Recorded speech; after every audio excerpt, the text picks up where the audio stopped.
My best friend was convinced she was in love with her mom's much older boyfriend and secretly started dating him. But then she got pregnant by him, so we had no choice but to expose his disgusting secret and ruin him forever. In 11th grade, my best friend started coming to school with clothes from Urban Outfitters and Brandy Melville. These were brands neither me, her, or any other girl in our friend group could afford. So we immediately hounded her for answers. "Oh, my mom got a new boyfriend and he's trying to win me over," she told us. I laughed, because I myself knew what that felt like. Milk him dry. One of our other friends laughed. We never brought it up again, until a week later when she came into school with a suspiciously bright smile on her face. It's not like Jane was necessarily a negative person, but she was definitely very introverted. I honestly thought she had gotten a boyfriend. Even her skin was clearer, but I didn't want to embarrass her in front of the group. So after school, I lightheartedly asked if she was seeing someone. Her face automatically turned super red. "Please don't ask me that again," she said. Her tone was warning, cold, very unlike Jane. Over the next few days, I started to pay very close attention to her. And one day she had a Pandora charm bracelet, filled with the charms, badly hidden under her sleeve. Well, her family's income was around the same as mine, so it didn't make any sense. And a lot of our friends were getting into shoplifting, so I figured she was just doing the same. "So you're a little kleptomaniac now, huh?" I asked her one day while laughing. Her face went red like before, but instead of embarrassment, it was anger. "I told you to stop saying stuff like that to me," she said before getting up and walking away. When I got home, I noticed I had lost a follower on Instagram, and my instincts told me to check if it was Jane, and it was. And remember how I said me and Jane were best friends? Well, we were. We've worn each other's undies and borrowed each other's socks. One time when she came on holiday with my family, there was only one bathroom, so I showered while she brushed her teeth, and neither of us even felt uncomfortable. She was practically like my sister, so unfollowing me was a very big red flag, and it was clear she wasn't going to tell me the truth. So instead of being a normal patient friend, I showed up to her house with a plate of $3 cookies wrapped in tinfoil, and pretended like I had made them for her. A man I didn't recognize opened the door. He was in his boxers and nothing else. He didn't even look uncomfortable when he saw me. Behind him was Jane in a slinky bathrobe barely covering her body and messy makeup. My heart went cold, and she instantly ran into the bathroom. "Hey!" I yelled over enthusiastically, trying to compensate for the tension that had formed. "Just wanted to drop these off. Hope y'all enjoy." I then hopped in my car and drove as fast as I could around the corner. My best friend was being groomed. What are you even supposed to do in these situations? I could go to the police, but without Jane confessing, there would be no point. So I called our friend Emily. She was the only one I could trust who would see the situation as actually dangerous, instead of some juicy gossip. Plus, she was the type of friend who somehow always knew what to do. And this time was no different. She said we need to convince Jane that what is going on is very wrong, and she is being groomed. Well, at the end of the month, Emily was due to present a project in class about the dangers of the online world. She told me to trust her, and try to win Jane's trust back in the meantime. So I did. The next day at school, Jane was super tense, and I could tell she was waiting to see if I'd bring it up. After she realized I wasn't, she acted warm to me. It was like old times. From there, I noticed that she stopped trying to hide her ever-growing collection of bougie jewelry, that she started wearing a locket every day that had a photo inside. It felt like Emily's presentation couldn't have come soon enough. She started off with cyberbullying and sharing passwords, so I had no idea where it was going, until she got to online grooming. She dedicated an entire slide to older people finding younger people, sending them money, and pretending like they loved them in order to receive favors. It was perfect because not only did the entire class gasp in disgust, but the teacher even chimed in to say how unacceptable this behavior was. The entire time, I watched Jane like a hawk. I saw her slowly become more uncomfortable, bouncing her leg up and down super fast and biting all her fingernails off. I knew things were getting really good when she asked to go to the bathroom and ran off crying, because I knew it was for her own good. But as soon as lunch started, I got the text. Jane was spamming me asking me to meet her in the bathroom. I found her clutching her legs to her stomach in the cubicle. Her face was completely red and she couldn't even breathe. "Michaela, I stroked her hair waiting for her to finally blurt it out. "I'm pregnant." My jaw dropped. I pulled away from her slightly to see if she was joking.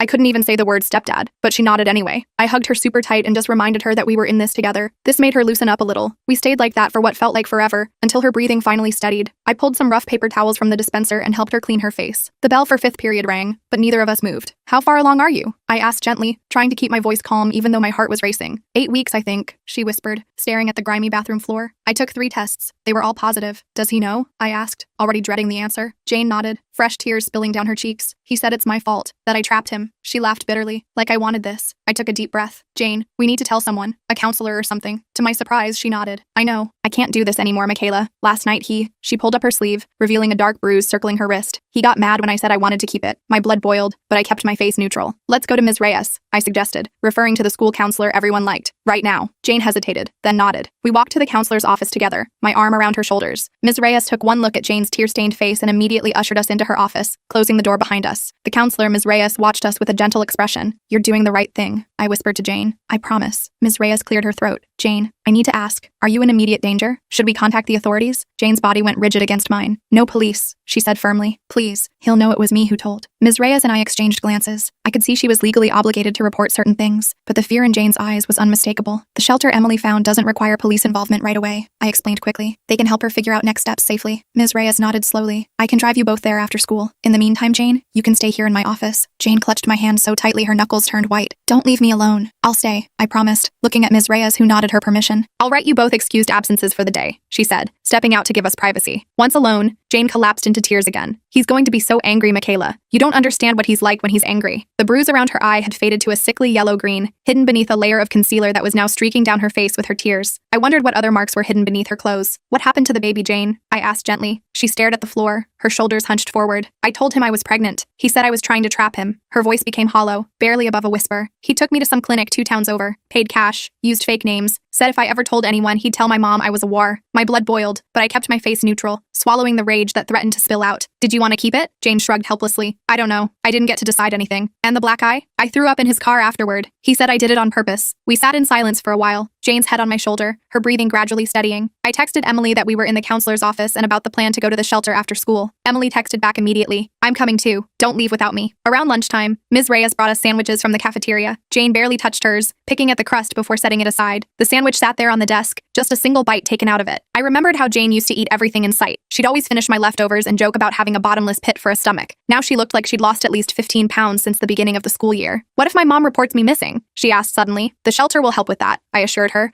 though I wasn't entirely sure how it worked. "They deal with situations like this all the time." Jane nodded, but I could see she was spiraling through worst-case scenarios in her head. She kept checking her phone, which buzzed occasionally with texts she wouldn't let me see. "Is that him?" I asked after the third notification made her flinch. Jane nodded, her fingers trembling as she silenced her phone. "He thinks I'm at school. If I don't answer soon, he might show up here." My stomach dropped like a stone. "Then let's leave now. We don't have to wait until after school." I texted Emily, who replied she'd meet us at the counselor's car in 5 minutes. Ms. Reyes agreed to take us immediately when I explained our concerns. As we walked through the empty hallways toward the staff parking lot, Jane suddenly stopped, her hand flying to her neck. "My locket," she whispered, touching her bare neck. "I left it in my locker. I need to get it." "Jane, we should go now." "I need it," she insisted, her eyes wild with panic. "Please, Michaela. It'll only take a second." Against my better judgment, I agreed. We detoured to her locker, where Jane quickly spun the combination and retrieved the gold locket. Instead of putting it on, she dropped it into an empty soda can from a nearby trash bin. "I don't want it anymore," she said quietly, "but I don't want him to have it either." We met Emily and Ms. Reyes at the car. The drive to the shelter took about 20 minutes, during which Jane grew increasingly anxious, picking at her cuticles until one started bleeding. I handed her a tissue from my backpack, and she wrapped it around her finger without even looking at it. Through the car window, I watched the neighborhoods change, from our familiar suburb to an area with more apartment buildings and small businesses. Ms. Reyes drove carefully, checking her rearview mirror often to make sure we weren't being followed. The women's shelter was a nondescript building with security cameras and a buzzer system at the entrance. Nothing on the outside indicated what it was. It looked like any other office building, with plain beige walls and a small parking lot. Ms. Reyes spoke into the intercom, and we were buzzed in. Inside, a woman named Tara greeted us. She had kind eyes and a no-nonsense demeanor that somehow put me at ease. She took Jane to a private room to talk, while Emily, Ms. Reyes, and I waited in a small lounge area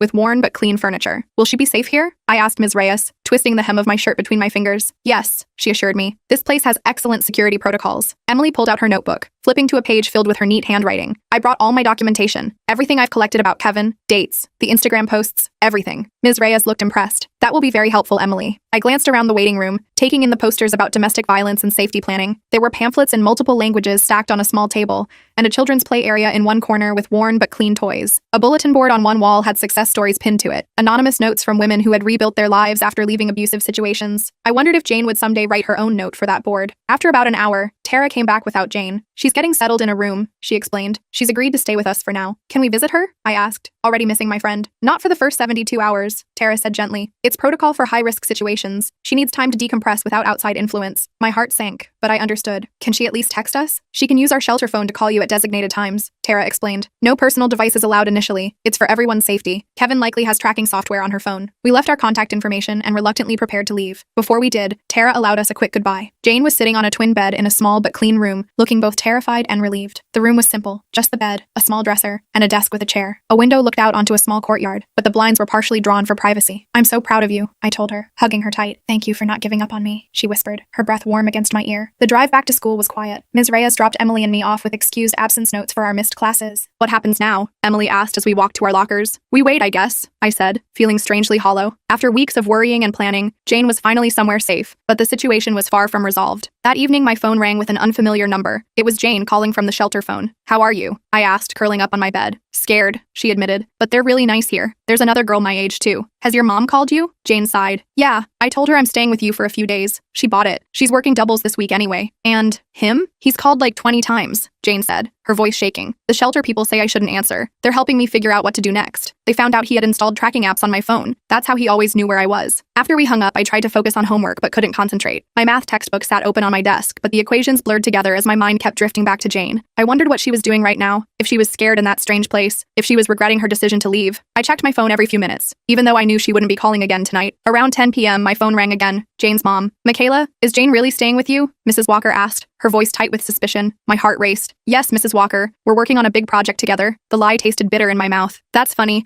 because Kevin just drove by your house and said all the lights were off except in what must be your parents' room. Ice flooded my veins. He had driven by my house, looking for Jane? We're in the basement, I improvised. Better Wi-Fi down there. Mrs. Walker didn't sound convinced, but said she'd call back tomorrow. After hanging up, I immediately called the shelter and asked them to warn Jane. The woman who answered took my message seriously, promising to let Jane know right away. I then checked all the locks on our doors and windows, drawing the curtains tight. The idea of Kevin driving by my house, watching, made my skin crawl. I couldn't sleep that night, jumping at every creak and sound outside my window. I kept imagining his black car parked across the street, his eyes watching my house. The next day at school, rumors were already circulating about Jane's absence and my disappearance with her the day before. I heard whispers as I walked down the hallway. Pregnant, ran away, secret boyfriend. I ignored the whispers and met Emily at lunch. Kevin drove by my house last night looking for Jane, I told her in a low voice. Emily's eyes widened. That's creepy. Do you think he suspects something? Definitely. And he's got Jane's mom convinced something's up too. We spent lunch brainstorming what to do next. Emily had been researching similar cases and found that without Jane making an official statement to police, there wasn't much legal action that could be taken against Kevin. The shelter will help her with restraining order options, Emily said, but she has to be willing to come forward. After school, I got another call from Jane. She sounded more centered than the day before. The counselor here is amazing, she said. She's helping me see how messed up everything was with Kevin, how he manipulated me from the beginning. That's great, Jane. But I'm not ready to go to the police, she continued. Not yet. I need to figure some things out first. I understood her hesitation, but part of me worried about how long she could hide at the shelter. Your mom called me last night. Kevin is looking for you. Jane was quiet for a moment. I know. The shelter said he's called their main line a few times. They don't confirm or deny if anyone's staying there, but it's only a matter of time before he figures it out. That night, I couldn't sleep. I kept imagining Kevin driving by my house, watching, waiting. I double-checked all the locks before bed and jumped at every creak and groan of our old house settling. My bedroom was on the second floor, but I still kept my curtains tightly closed, paranoid about someone watching from outside. I tried to distract myself with homework and Netflix, but my mind kept racing with worst-case scenarios. The next morning, I had a text from an unknown number. I know what you did. Stay out of things that don't concern you. My hands shook as I read it. The message was vague enough that it could have been about anything, but I knew exactly who it was from and what it meant. I showed Emily as soon as I got to school. It has to be Kevin, she said, adding the text to her documentation. Should we tell someone? I hesitated. Let's wait and see if he does anything else. I don't want to make things worse for Jane. But by lunchtime, things had escalated. Jane's mother showed up at school, demanding to speak with me. The office called me down, and I found Mrs. Walker looking haggard and angry, dark circles under her eyes. Her nurse's scrubs were wrinkled, like she'd come straight from an overnight shift. Where is my daughter? She demanded as soon as she saw me. Mrs. Walker,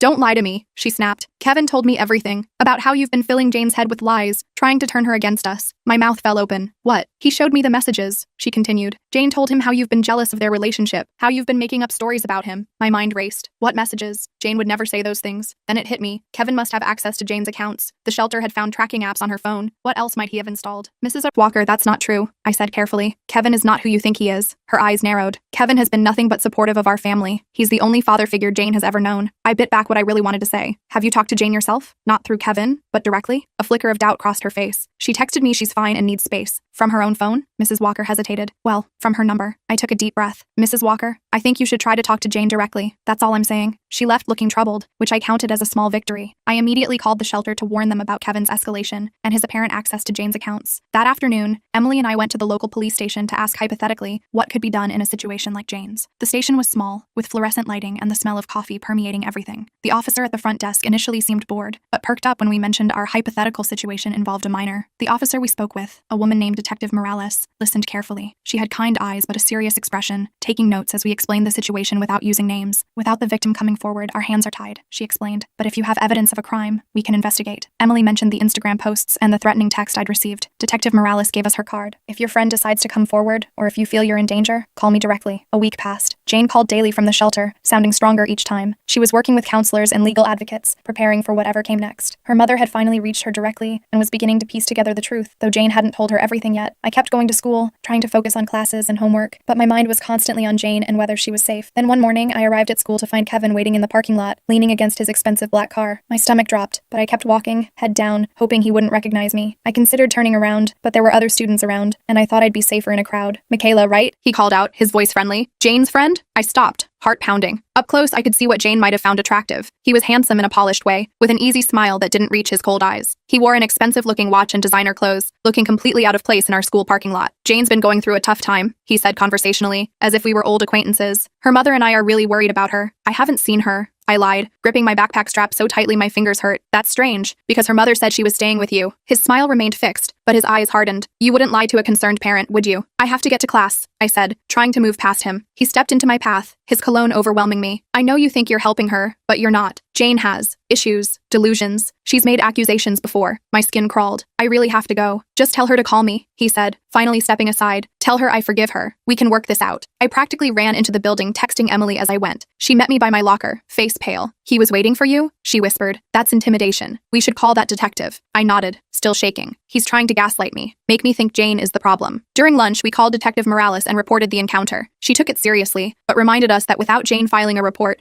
there wasn't much they could do about Kevin specifically. But I can speak with him about harassment if he approaches you again at school, she offered. That's a separate issue. After school, I called Jane and told her about the encounter. He's desperate, she said, her voice stronger than I'd heard in weeks. The shelter people say that's actually a good sign. It means he's losing control. Your mom came to school last week, I told her. I think she's starting to question things. Jane was quiet for a moment. I'm going to tell her everything. The shelter has offered to mediate a conversation. They think she'll believe me if she hears it directly. Are you sure you're ready? No, Jane admitted, but I can't hide forever. 2 days later, Jane called me with news. My mom came to the shelter. We talked for hours. Her voice broke. She believes me, Michaela. She kicked him out of the house. Relief washed over me. That's amazing, Jane. She's filing for a restraining order, Jane continued. And I decided to make a statement to the police. Not a full report yet, but enough to start a file. I felt like I could breathe properly for the first time in weeks. I'm so proud of you. I'm coming back to school next week, she added. Mom's looking into transferring me to Westlake for a fresh start, but that might take time. The next few days passed in a blur of preparation. Emily and I cleaned out Jane's locker, collecting her books and personal items. We carefully packed everything into a box. Her textbooks, some spare clothes from gym class, a few photos taped to the inside of her locker door. The counselor arranged for Jane to have modified assignments to catch up on missed work. I even went shopping with my mom to buy Jane a welcome back gift, a simple silver bracelet to replace the charm bracelet she'd abandoned. It wasn't expensive, just a thin silver band with a small heart charm, but I hoped it would symbolize a fresh start. The morning Jane was set to return, I waited anxiously in the parking lot. When her mom's car pulled up, I rushed over. Jane stepped out looking different. Her hair was cut shorter,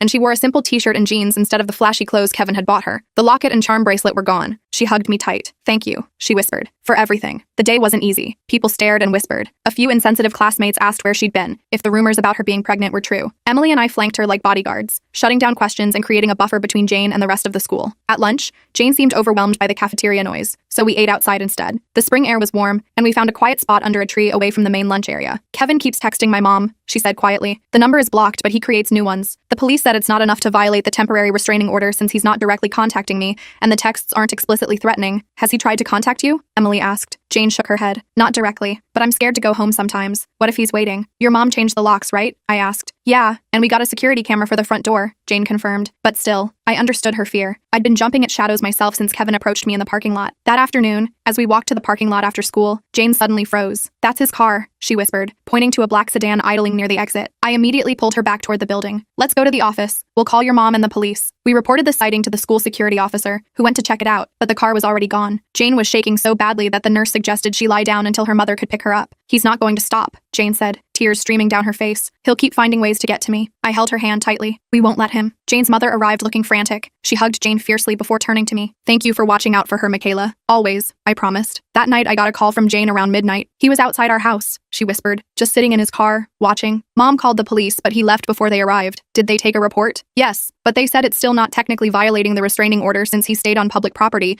and didn't approach us or communicate directly. Her voice cracked. I'm so tired, Michaela. I just want this to be over. The next day, Jane didn't come to school. Her mother called her in sick, but when I texted, Jane admitted they were staying at a hotel because they didn't feel safe at home. Emily and I met at lunch to brainstorm. The shelter said they could help her transfer schools quickly. Emily reminded me, maybe that's the best option now. But that means he wins, I argued. Jane has to leave her home, her school, her friends, while he just gets away with everything. Emily looked troubled. I know it's not fair, but Jane's safety is what matters most right now. I couldn't argue with that. After school, I drove to the hotel where Jane and her mom were staying. It was a budget place just off the highway, with exterior room doors and a small parking lot. Jane looked exhausted, but managed a small smile when she saw me. Mom's talking to a lawyer about expediting the permanent restraining order, she explained as we sat on the hotel bed, and we're seriously considering the school transfer. I'll miss you, I said, but I understand. Jane nodded. The shelter found a program that helps people like me start over. New school, counseling, support groups, everything. When would you go? As soon as next week, she said. Mom's job has a branch office in that district, so she can transfer too. I felt a mix of sadness and relief. Jane would be safer away from here, away from Kevin, but I couldn't help feeling like we were being separated just when our friendship had deepened through this crisis. I'll still see you, Jane promised, reading my expression, just not every day at school. 2 days later, Jane returned to school to clean out her locker and say goodbye to a few teachers. Emily and I walked with her, forming a protective barrier. The hallways felt charged with tension, as if everyone somehow knew this was Jane's last day. As we left the building, Jane stopped suddenly. I want to get coffee, she announced. The three of us. One last normal thing before everything changes. We drove to the small coffee shop near school, ordered our drinks, and found a quiet corner table. For a brief moment, it felt like old times. Just three friends hanging out, laughing about nothing important. The coffee shop was cozy, with mismatched furniture and local art on the walls. The familiar smell of coffee and pastries surrounded us, and for a moment, we could pretend everything was normal. I'm going to miss this, Jane said softly. It's not forever, Emily reminded her. Just until things settle down. Jane nodded, but her eyes were sad. I keep thinking about how different everything would be if I'd never fallen for his manipulation. It wasn't your fault, I said firmly. He knew exactly what he was doing. Jane twisted her new silver bracelet, the one I'd given her to replace the charm bracelet. The counselor at the shelter said predators like Kevin target girls who are vulnerable. My mom working all the time, us struggling financially. I was the perfect victim. But you got away, Emily pointed out. That's what matters. Jane smiled slightly. Yeah, thanks to you guys. As we left the coffee shop, Jane's phone buzzed with a text from her mom saying she was waiting in the parking lot. We walked her to the car, hugging tightly before she got in. I'll text you my new number once we're settled, Jane promised. I watched her mom's car drive away, feeling a strange mix of accomplishment and loss. We'd saved Jane from Kevin, but at such a cost. A week passed with no word from Jane. I tried not to worry, knowing she was probably busy with the move and starting at her new school. Emily and I fell back into our regular routines, though something felt missing without Jane. The cafeteria table seemed emptier, our text group chat quieter. I kept checking my phone, hoping for a message from her new number. Then, 10 days after she left, I got a text from an unknown number. It's me. I'm safe. I told the truth. Relief flooded through me. I called the number immediately, and Jane answered. Hey, she said, sounding more like her old self than she had in months. How are you? How's the new school? It's good, she said. Different, but good. Mom and I have an apartment in a secure building. I'm seeing a counselor twice a week. Have you heard anything about him? Jane was quiet for a moment. Mom filed for full custody of me and banned him from our property. Turns out he was living with us illegally. His name wasn't on any paperwork, and he lied about everything. His job, his background, even his age. Are you serious? I asked, my jaw dropping. Yeah, the police are investigating him now for some other things they found. I don't know all the details. We talked for almost an hour, catching up on everything. Jane sounded stronger, more confident. She'd joined an art club at her new school and was making friends slowly. Her voice had a lightness to it that I hadn't heard in months, maybe even years. It was like she was finally able to be a normal teenager again, without the weight of Kevin's manipulation crushing her. 2 weeks later, Emily and I drove to Jane's new town to meet her for coffee. It was about an hour away, in a suburb similar to ours,